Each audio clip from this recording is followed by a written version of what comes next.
Welcome to Fat Chicks on Top. This podcast contains frank discussions about the body, sexuality, and occasionally uses swear words, which may not be appropriate for people under the age of 18. This podcast also uses facts, statistics, and mathematics, which may not be appropriate for liberal arts majors. And this podcast relies on science and reality, which may not be appropriate for evangelicals.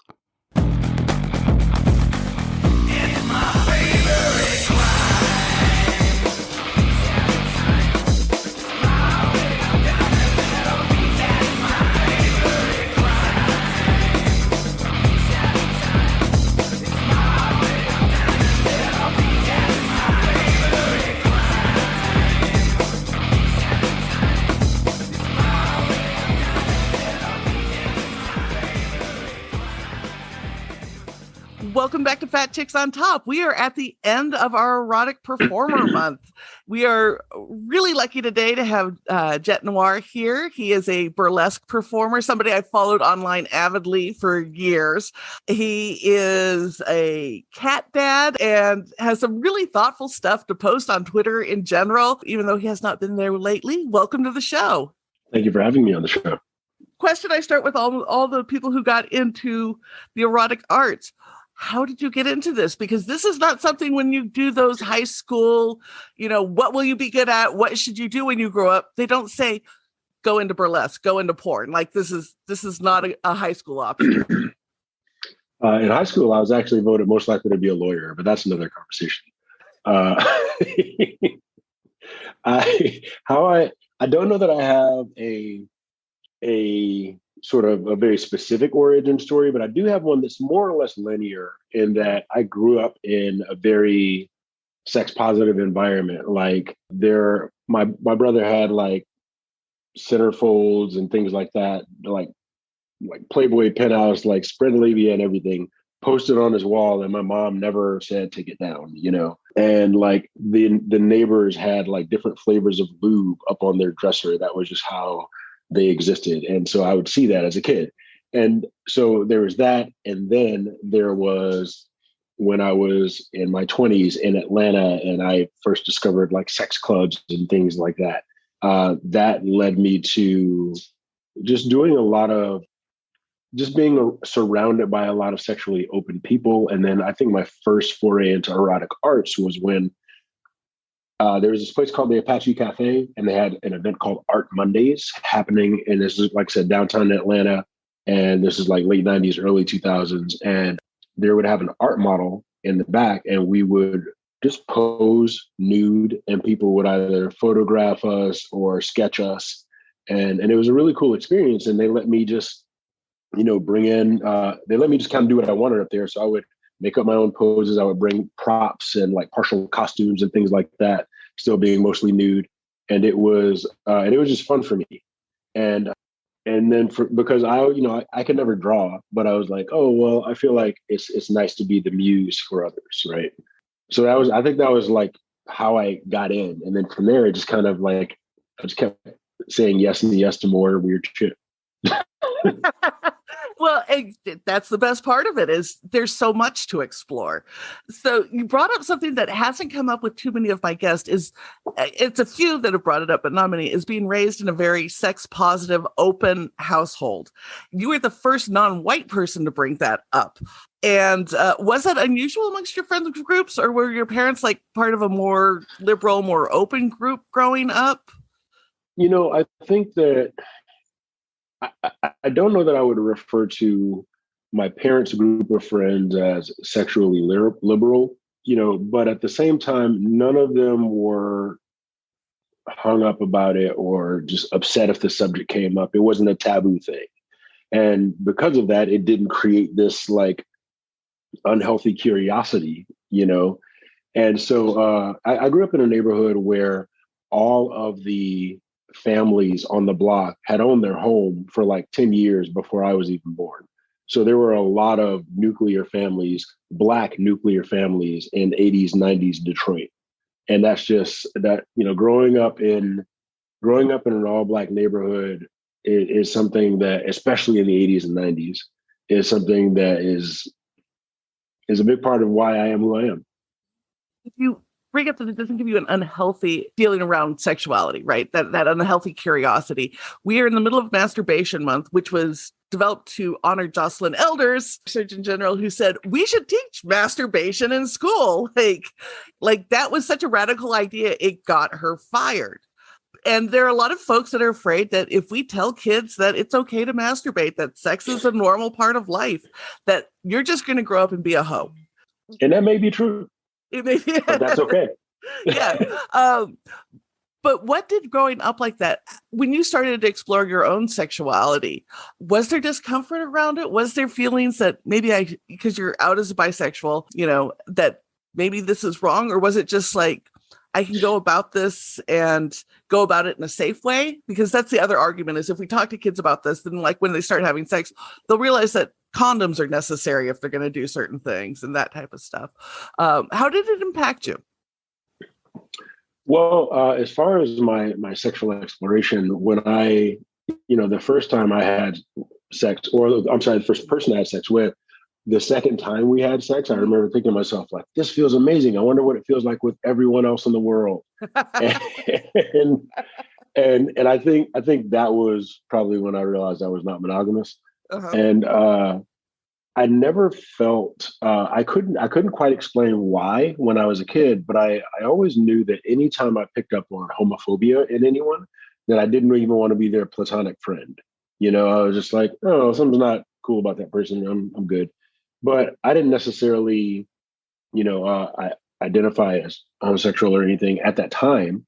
But I just kind of knew, like, and that sort of thing guided my friend groups. And, your friend groups kind of determine, your sexual exploration, because if these are the people that you're surrounded by, these are the people that you're surrounded by, that you are, at the very least, platonically attracted to, and so then it's like, I found that as my friend group expanded, so did my sexual exploration. And that didn't really happen to me until I was in Atlanta. But to answer your question in regards to how it all influenced me, I think the sex positivity, that part of my environment influenced me to be okay with exploration. The sexually conservative nature of Detroit overall, not necessarily in my household, but overall, that kind of kept me from feeling comfortable in those sort of explorations while I was in Detroit. But that's also why I left home at 18, so I haven't lived in Detroit since then. And you moved to Atlanta after that, correct? Yes. So Atlanta in the 90s is almost mythologized in some, in our culture, right? Of what was going on in the boom around music, around culture and everything. What was your experience being down there at that time that's so rich in the development of American culture? I worked in a music store in a mall in 1996 in Decatur, Georgia. Uh-huh. Southwest DeKalb Mall, for anybody who's wondering. And it was, I wish that people could, if they're going to time travel, that they could work in a music store during whatever time they land in. Because I remember there was a day where, and this doesn't speak specifically to the Atlanta music scene, but it was February 14th, 1996. The Fugees, The Score, and Tupac's All Eyes on Me came out on the same day. That's all we were selling the entire day. And the mall was full of, fashion of 1996 and the slang of and all of that. And I remember it was also like the last Freaknik that they had.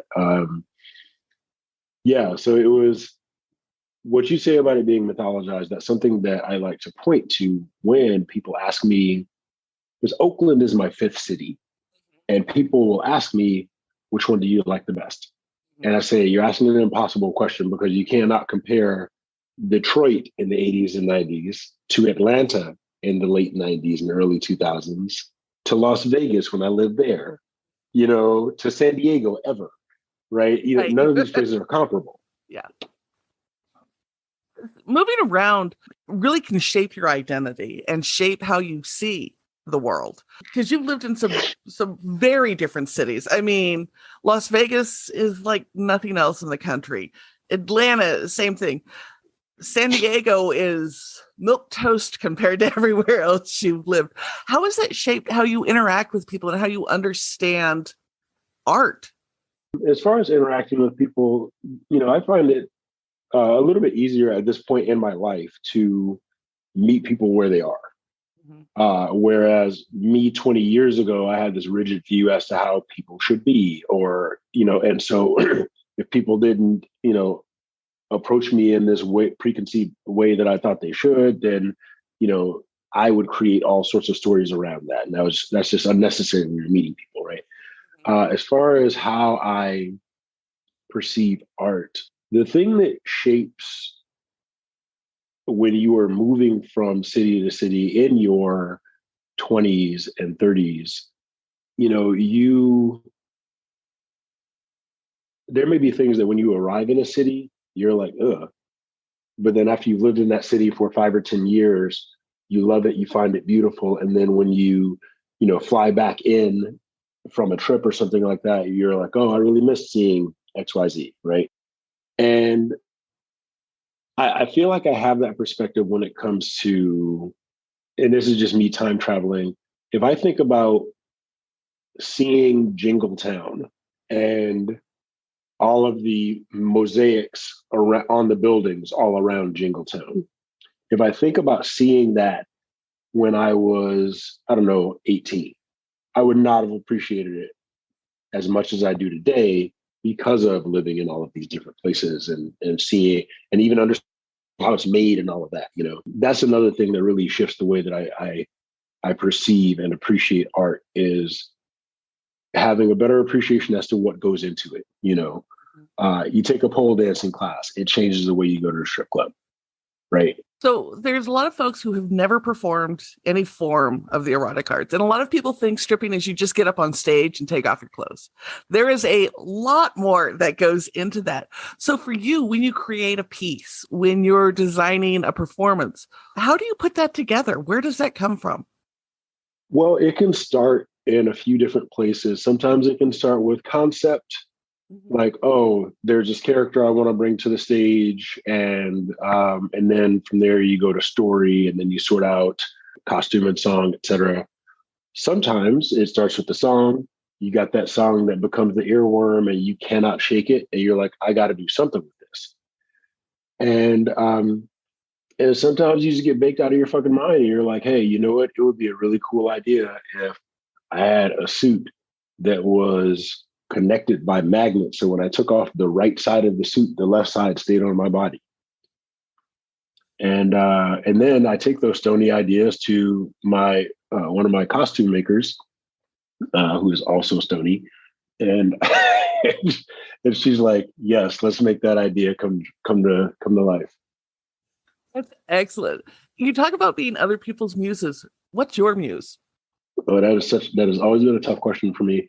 Because something that and don't worry, I've talked to my therapist about this. Something I've had trouble with is kind of having faith in people.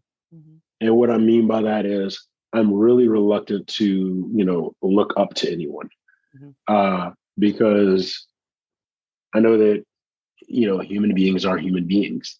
Mm-hmm. And I don't want to, everyone's like, oh, well, don't meet your heroes. And I'm like, yeah, what if you don't have heroes in the first place? so I tend to get my inspiration from circumstances, or I always say I'm not the smartest person in the room, but I don't think like anyone else in the room. So because of that, it seems like I'm smart. And so that's kind of the thing that happens when I'm perceiving anything. I'll see something, hear something, and I'll kind of think of it a different way. And then the person may have intended it, and then an idea will come from that. Yeah. So it's, sometimes my inspiration can come from really, really odd places. And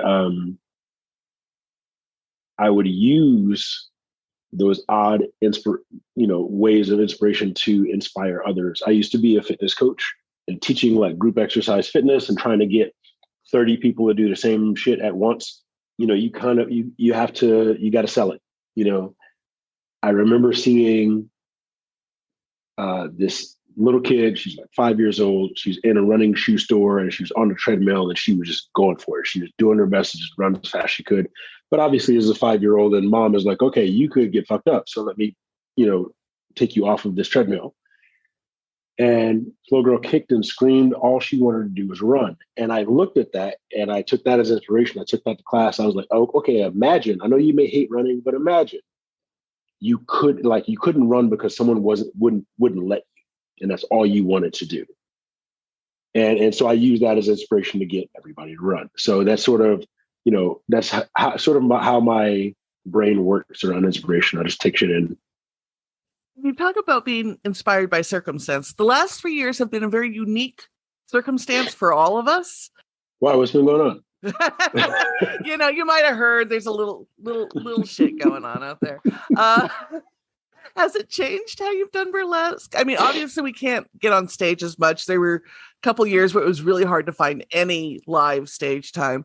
But has any of that inspired you, or was it just more of a hibernation period? It changed everything for me. Everything for me around burlesque, everything for me around fitness, everything for me around, hell, even dating. Pandemic is a hell of a time to start or end a relationship. Okay.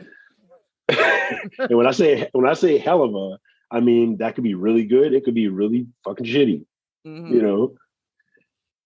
As far as how it's changed the way I approach burlesque in the before times, I was performing on average like 5 times a month. And it was not uncommon for 3 of those performances to be in one night. Mm-hmm. And so, but that was, I did that. I loved that. I craved that. I traveled all over like Canada and Europe, like performing.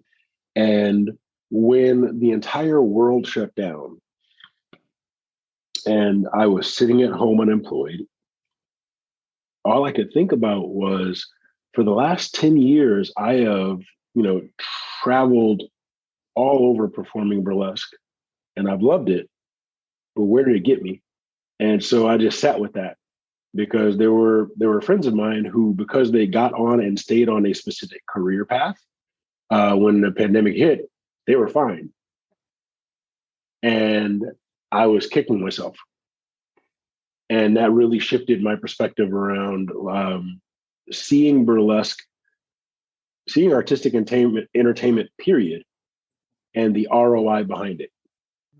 Because, it's like, okay, sure, you get paid X number of dollars, but how many hours went into costuming and rehearsing and travel and everything? And sure, you write a bunch of stuff off your taxes, but it's like, let's really look at the ROI here. Because again, pandemic hit, world shut down, I'm sitting at home and broke. And so now here we are at this phase in the pandemic, because it is not over. What I find is my focus is on a career path. And so when I perform burlesque, I do it when I feel like it these days. And the big difference there is, instead of like coming home from a gig on Friday night and not unpacking my gig bag because I'm performing the same act tomorrow night, instead of that, now it is me and my dear friend have been having lots of phone conversations, emails, and FaceTimes as we edit music together to create a duet that we're going to bring to the stage with a lot of love. And I like that more patient, gentle approach, because, if I'm going to get on stage and try to bring any type of energy, then I gotta put the love behind it, Yeah. Music has been a big shaper in your career, it sounds like, and a big part of the inspiration and how you do that. So what is it about certain songs? What are those earworms, or how do you put together that music? Because you can't just strip to any song, right? Happy Birthday sung by coworkers is not a great burlesque song, but how do you do? It is if it's your last day at work. It's always the most sad version of a music I can think of, is like that office sitting around the birthday cake and nobody wants to be there singing it, right? So how do you pick your music? How do you edit together and figure out this is what I want to do?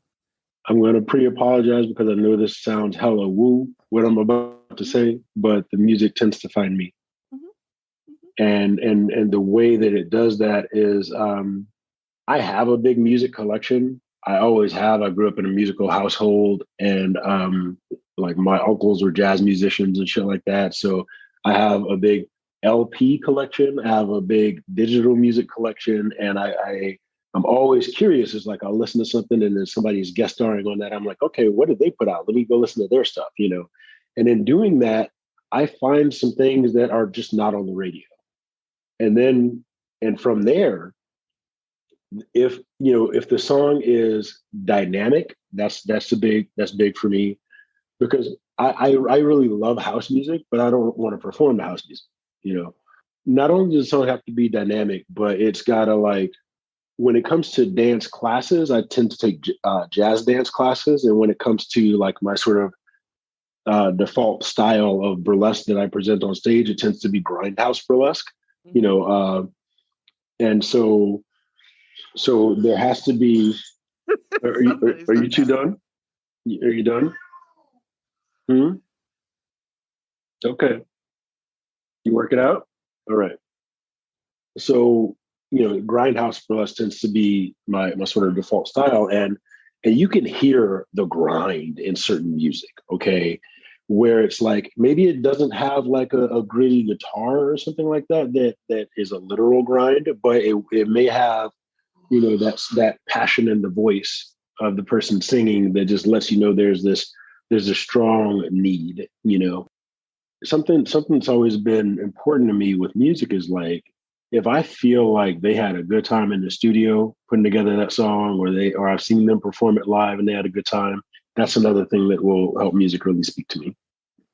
When you're putting a piece together, do you think about how the audience is going to perceive it, or do you do it for yourself? I do it to tell a story. So not necessarily for myself in the sense that I'm just doing this for me, fuck them. You know, not necessarily that, but also I never do it specifically for their perception, because no matter what anyone does on stage, it is impossible to control the perception of everyone in the audience. And I find that when I try, like, oh, they're going to think X, you know, every time somebody comes up to me later, they're like, oh, thank you, you know, for doing Y and Z. And my favorite example of that is I have the Santa Claus act. And in the act, I have these white iris contacts, and I only do that because, like, genetically, if you are raised that close to the North Pole, that's probably the color of your eyes, right? Which is why, you know, no one's fucking raised it there, and so, so that's why the contacts are in. But someone came up to me and they were like, "I really love your zombie Santa act," and I was like, "What?" I was like, "What?" I'm like, that was not okay. Sure, yeah, cool. I'm glad you liked it. I mean, because it's you know what they say about fan fiction. It's like, if the fan thinks that's what's happening, cool, great, I love it. How has performing burlesque changed your relationship with your own body? You know what's funny is I've never had a bad relationship with my body, and I spent probably 12 years at. And the way that I approach fitness coaching, I was also a body image coach, because so many people would come to me and say, I hate my body, help me change it. And I would say, no, we're not going to do that. I'm like, I will help you get stronger. But if you're just looking for, like, you know, fat loss or calorie counting or something like that, yeah, I'm not interested in that. And so as far as my relationship with my body, it's always been, my focus has always been, I just want to be strong. I never approached fitness like from a vanity perspective. And so, you know, when it comes time to like show my body on stage or something like that, I don't really think of it as I am showing my body. I think of it more like, you know, me taking clothes is going to, you know, add this exciting entertainment value. Sure, people are going to get, you know, have whatever feelings about that. And that's what I would probably do if I were going to have sex. So, you know what I mean? So but I never think of it as I am showing my body. And yeah, so because of that, I don't know that burlesque has, changed my relationship with my body at all, just because my focus has always been on strength. Mhm. One of the things that's come up with a number of the other performers we've interviewed this month is the reception they've had as their different identities intersect with burlesque. I love the cattail going across your face, by the way. We welcome pets on this show. How has being a Black man changed the reception, or has it been very welcoming? Because you don't see a ton of Black male burlesque performers. You don't see a ton of male performers, period. There's a few in every one or two for most troops, but most troops are predominantly women. What's been your reception? Well, my perception of my early reception was that I don't think I was good when I started, but a lot of people cheered and hooted and hollered and were super excited. And I think a lot of that was due to the novelty of like, hey, I've just seen 17 white women strip and there's a Black dude, and so so they're like, yay, we're gonna scream louder now because this thing that I'm seeing is different and unexpected. So that's my perception of my reception early on. There are times when there's a lecture that I give on unpacking racial fetishization in sexually charged spaces. And sometimes I feel that from audience members at a burlesque show. And that can be really, really frustrating because, to anyone listening to this podcast, I'm into Black guys is not a compliment. And when people say things like that, or they'll say, tell me about their fantasies of Black men or things like that after I've performed, then that never feels good. And that's usually my cue to leave. And so what tends to happen when I perform is I show up for my call time. I am backstage, headphones on, preparing. Once I actually perform, if I remember to bring a robe, maybe I'll hang in the audience for a little bit. But, often I won't, just because I don't want some handsy white woman to be all like, Yeah. Yeah, I mean, we haven't, as a country, dealt with racial fetishization, and Black men have historically been over-sexualized as a way of dehumanizing them. Do you find there are ways to address that in what you add to your performance, or is it just you're going to perform because you enjoy it, this is what you want to do, and that just comes with the performance, is understanding that there are some people who will always do that type of fetishization and dehumanization as part of seeing a Black man on stage? So the interesting thing about that is, one of the things that everyone should know in burlesque is that the audience members, unless it's a song they know super well, they cannot hear the lyrics. And the lyrics of the song should not tell the story of your act. And I say all of that to say that there's an act that I have where it's not lyrics to a song. I'm actually doing spoken word while doing a reverse striptease.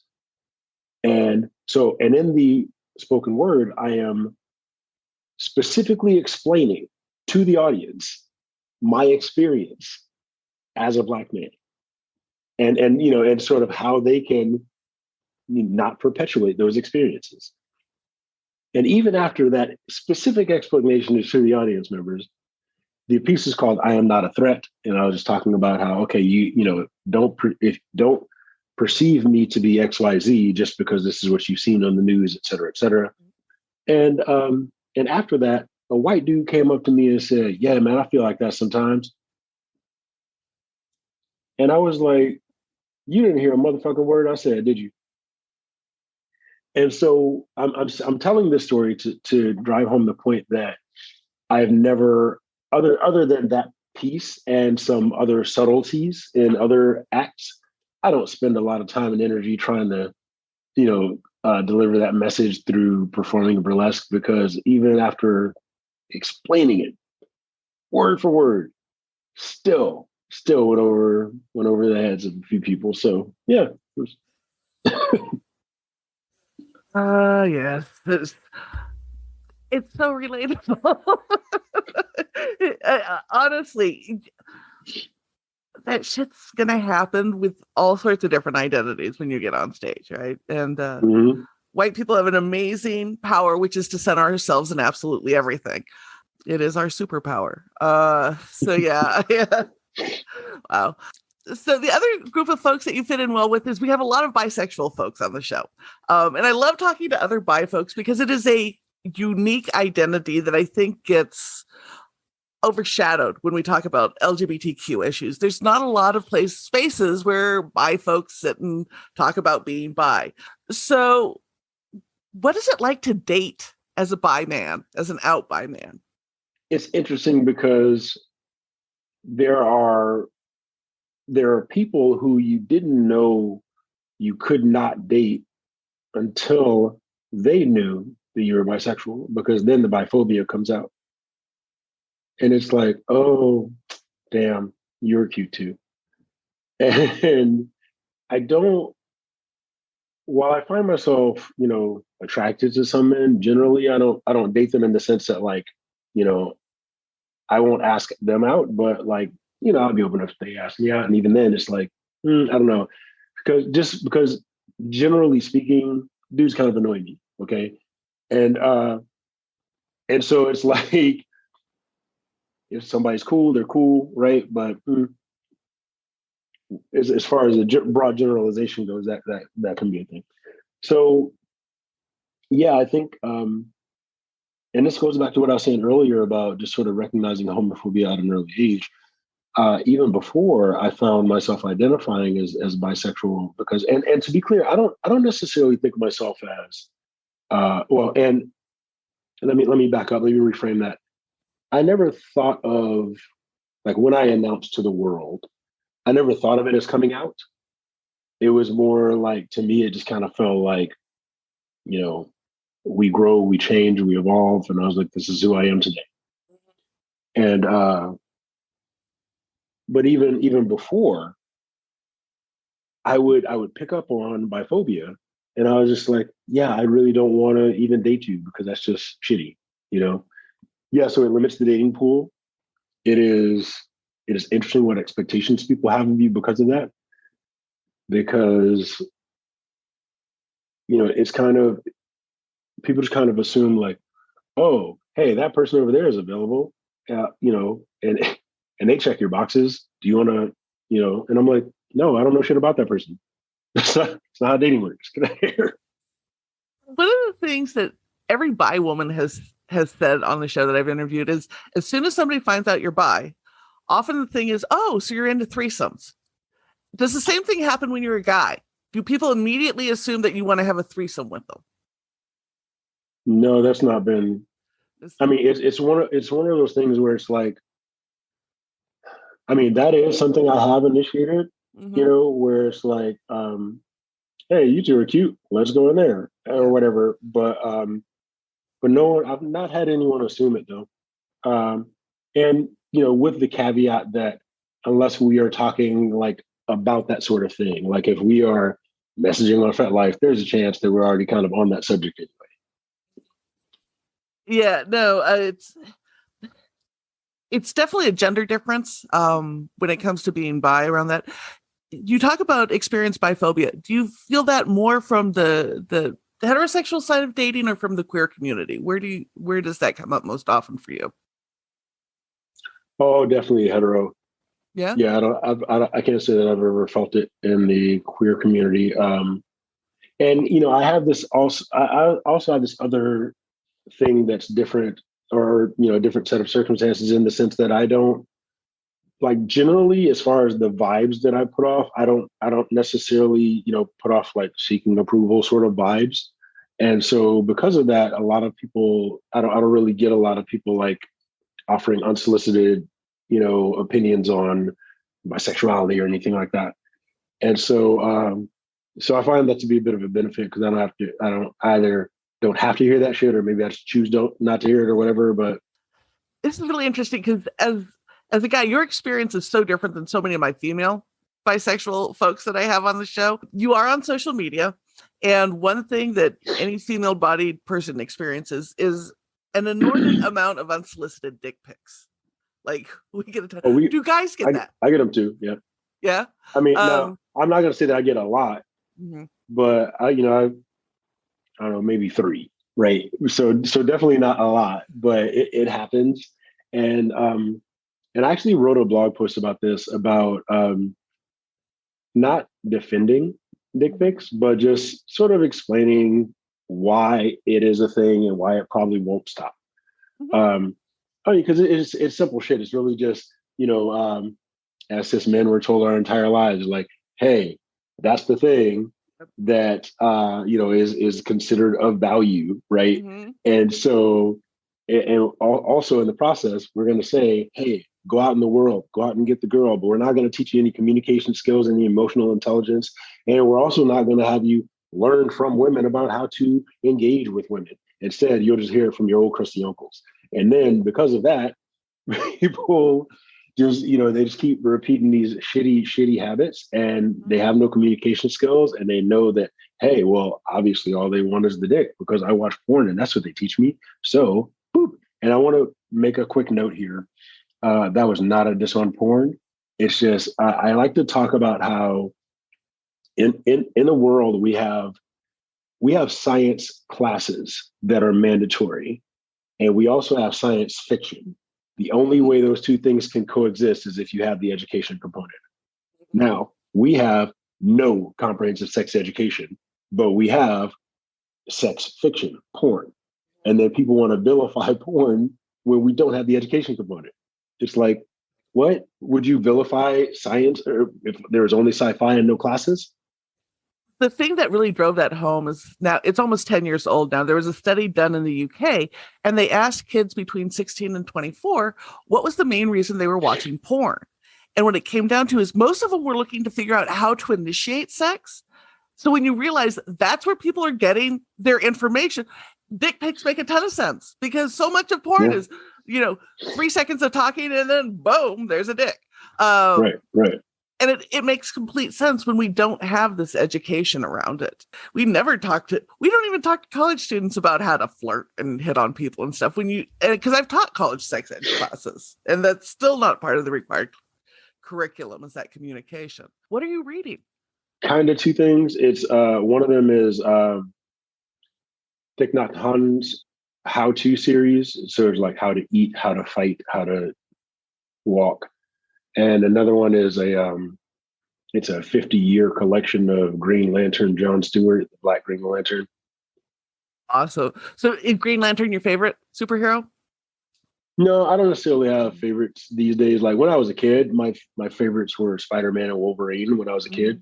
But now it's like, I don't necessarily think in terms of favorites anymore. It's like, I just enjoy good stories. So a lot of times when I was a kid and I collected comic books, I would pick the comic based on, usually based on the cover or like who drew the mag. And these days I pick based on the writer. So we do have quite a few people on the show who are big comic book fans. We've done entire episodes on like Marvel or, comics in general. Who are some of your favorite writers in comic book, in the comic book world? I like Brian K. Vaughan, and I like a lot of the stuff that Image puts out. Image Comics, they put out stuff from good writers, and so because of that, it's like I find myself caring about these stories. But I think the last 3 series that I read were by Brian K. Vaughan. So and he's known for like Saga and Paper Girls and stuff like that. Cool, that's very cool. Have you done a burlesque number based on a superhero? Yes, I'm trying to think, because I feel like there was, so I did a few characters, not all necessarily superheroes. I did a Venom act. Gumby is kind of a superhero, right? That's awesome. and Geordie LaForge. Oh, fun. And I feel like there was one other character. Black Dynamite. Oh, very cool. I just finished watching the series again with my partner. I hadn't seen that in a while. That's a fun series. Yeah, that's pretty good. Yeah, that's excellent. For folks who are looking at exploring the erotic arts, since you have years and years of experience in this, do you have suggestions of where to start, how to break into this, how to make this a hobby or a career? I would suggest starting small and weird, because the not only small and weird, but also go to places where you don't see yourself. That gig that I mentioned before at Apache Cafe, where it was I was modeling in the back. The first thing that the curator said to me when I approached her about it was, she said, "You'll be our first male." And then fast forward to a few years later, when I was living in San Diego and I started doing Dr. Sketchies, they said the exact same thing. They're like, "You'll be our first male." So that's what I mean when it's like small, weird, and maybe a place where you don't see yourself. And I do know that last piece about maybe you don't see yourself in that space may be challenging for people for various reasons. It may be because, oh, well, I don't feel safe or comfortable approaching it on my own if I'm the only one like me there. And then there also may be the issue of, oh, well, maybe there are gatekeepers that, are making it challenging for this, unique individual to step up. And so in cases like that, you may have to just start your own shit, and that is really the small and weird component, because even if you just have, hey, everybody, I'm just going to have this cute art event with some like nude figure models or something like that in my 1-bedroom apartment, and there only 12 of you can come. Start there, start your own shit. I love that. I love that. So many of the really great shows I've been to have started out as small, weird shit that somebody created because there was nothing else out there for them that they wanted. Oh, yeah. Yep. That's fantastic. So while I know you've taken a step back from social media, if people want to find you, if they want to find your gigs, if they want to find your writings, your blogs, all of that, where do they go? I think the best option is going to be my link tree. And I say that because sometimes I'll change the links where my blog will be on there and stuff like that. And if I'm not mistaken, am I going to give you my link tree and then you'll say it later or something? Yeah. Okay. Yeah. We'll have it all up in the show notes and stuff. Cool. But yeah, because there it's like sometimes I'll turn on my blog link and people can find that and that sort of thing. But I'm kind of turning into like the Bill Murray of burlesque, where it's like you're like, can anybody reach him? Like, and then periodically he just shows up. And you do have a gig coming up, right?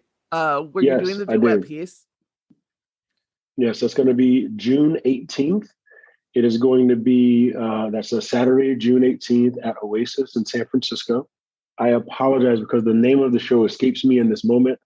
But myself, Jet Noir, is going to be doing a duet with Vixen Monroe. Yeah, it is. It is going to be some powerful stuff. So definitely come to that. And there will definitely be a link to that on my link tree once I get that all squared away. And yeah, that's my main thing that's coming up. Thank you so much for being on the show. Thank you so much for having me.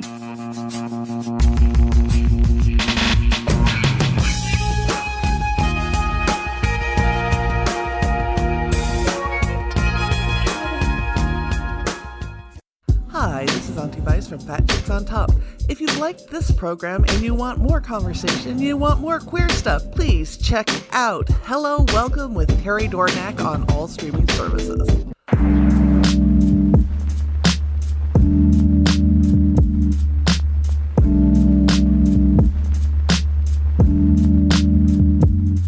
And now, a moment of gratitude. I am currently grateful for my decision to step away from social media. I've been off for about a month. Actually, it's probably even longer than that now. And in that time, I've read 3 books.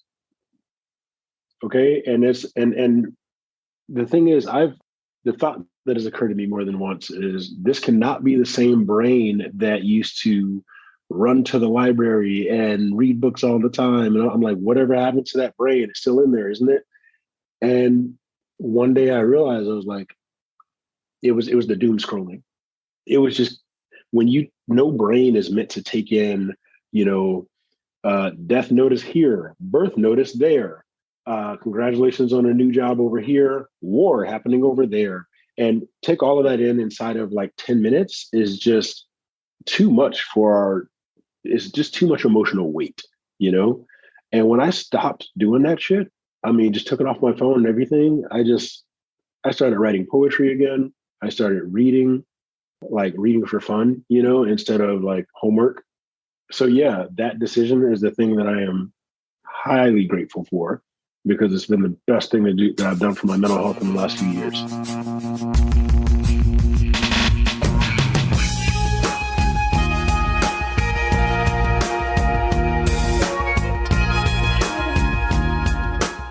Hi, this is Anti-Vice from Fat Chicks on Top. I want to take a minute and talk about Newsly.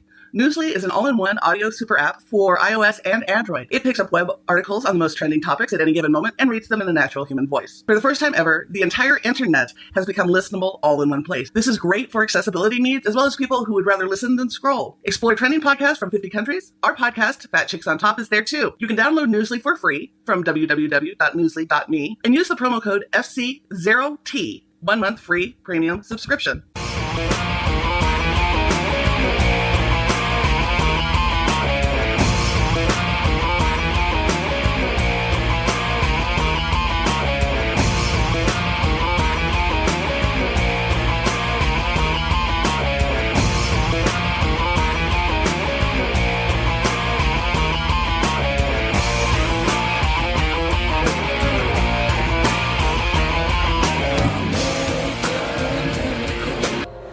Texas of the world. Thank you for listening to this episode of Fat Chicks on Top. Please like, subscribe, and review our podcast on whatever platform you listen to it on. If we like your review, we may even read it online. This has been an Auntie Vice production. Producer and host, Rebecca Blanton. Audio production by Sharon Smith. Music by David Manga. And more music by Sharon Smith. For more information about Fat Chicks on Top, please visit our website for all things Fat Chicks at fatchicksontop.com.